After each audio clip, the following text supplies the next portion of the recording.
Hello everyone, welcome to the series of polity in just few seconds. इसमें हम ऐसे important polity के topics को सिर्फ कुछ सेकंड में कवर करेंगे विद ट्रिक्स एंड टिप्स। तो हम बात करें तो सबसे इंपॉर्टेंट चीज़ है हमारी पॉलिटी में, दैट इज़ कॉन्स्टिट्यूशन। कॉन्स्टिट्यूशन जो है originally constitution consisted of 395 article, यानी कि 395 आर्टिकल्स इसमें ओरिजिनली थे, यानी कि जब ये बनाया गया था तब इसमें सिर्फ इतने आर्टिकल्स थे, 8 शेड्यूल्स थे और 22 पार्ट्स थे। ये याद रखने वाली बात है कि ओरिजिनली में 395 आर्टिकल्स, 8 शेड्यूल्स एंड 22 पार्ट्स थे। प्रेजेंटली इट कंटेन्स, आज के समय की हम बात करें तो इसके अंदर 448 आर्टिकल्स हैं, 12 शेड्यूल्स हैं और 25 पार्ट्स हैं। 448 आर्टिकल्स हैं, 12 शेड्यूल्स हैं, 25 पार्ट्स हैं।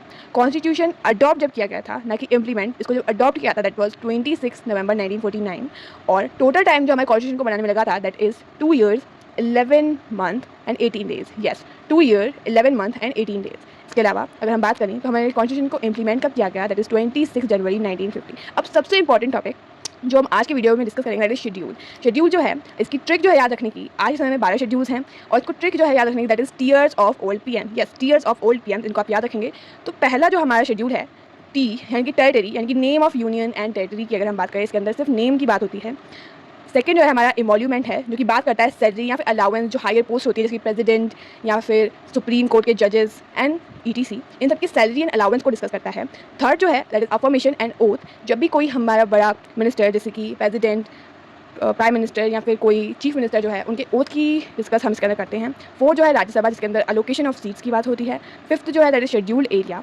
शेड्यूल्ड एरिया की हम बात करते हैं जो इसके अंदर हमारा एडमिनिस्ट्रेशन होता है, उसकी बात की जाती है। सिक्स्थ में अदर शेड्यूल एरिया, यानी कि ट्राइबल की बात की जाती है, जिसके अंदर ATM विदाउट मनी, इस ट्रिक से आप याद रख सकते हैं, यानी कि असम, त्रिपुरा, मेघालय और मिजोरम। मनी इसीलिए हम विदाउट मनी हमने इसलिए किया था कि हम मणिपुर हटा दें और बाकी हम असम, त्रिपुरा, मिजोरम एंड मेघालय रखें। इन चारों एरियाज की बात की जाती है। सेवंथ की अगर हम बात करें तो फेडरल प्रोविजंस के अंदर हमारे पास 3 लिस्ट दी हुई हैं, या हम डिस्क्रिप्टिवली पढ़ सकते हैं, बट इतना इंपॉर्टेंट ये चीज़ नहीं है। एट्थ जो है ऑफिशियल लैंग्वेज की बात करती है और आज की प्रेजेंटली हम देखें तो हमारे पास में 22 ऑफिशियल लैंग्वेज हैं। नाइन्थ यानी कि लैंड प्रोविजंस, इसके अंदर लॉ अबाउट लैंड या फिर ग्राउंड की बात की जाती है। 10th जो है डिफेक्शन, यानी कि disqualification of member of parliament की बात इसके अंदर की जाती है। 11th panchayat, that is about local bodies, इसके अंदर बहुत सारे सब्जेक्ट्स जो है डिस्कस किए जाते हैं, पंचायत की पावर को डिस्कस किया जाता है। 12th दैट इज़ म्यूनसिपलिटीज़, इसकी जो ड्यूटीज़ हैं, इनका टाइम स्पेंड है, इनके लॉज हैं, इन सब के बारे में हम डिस्कस करते हैं। Thank you so much for watching, hope you liked it, it is so easy. और भी बहुत सारे वीडियोज़ आने वाले हैं इन just few second, you can cover all polity topics. कल का टॉपिक हमारा रहेगा part 1 and part 2 of constitution, and subscribe for more.